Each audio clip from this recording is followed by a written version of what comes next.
Other data on Thursday gave mixed signals about the strength of an emerging housing recovery, with groundbreaking on new homes falling slightly in July, even as building permits rose. Housing starts unexpectedly dropped 1.1% last month, as the industry continues to have trouble finding its footing. Data showed that building permits were up in July, but housing starts were down. What do you think is more important to look at, that the permits were up or that starts were down? I don't think either is the more important factor to look at. I think what's important to look at is that it's conflicting data. And the longer that we get conflicting data, investors are going to take a step back and say, you know what, I'm not going to do anything. And it's not just in that area, the housing area, that we get conflicting data.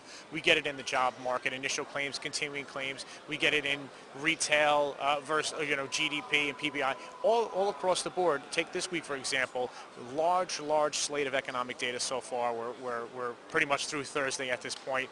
And the data so far has been some good, some bad, and it all depends on how you view these numbers that are there. So until we get some sort of direction and one-way direction where everyone feels that, yes, this market is moving one way or the other, whichever way it might be, the conflicting data, I think, gives the investors the reason to say, I'm just going to sit and watch this thing. But as you've been sitting and watching this thing, the market has continued to move higher and trade higher, and we're getting to lofty levels of waiting to see, well, what's going to be the next move.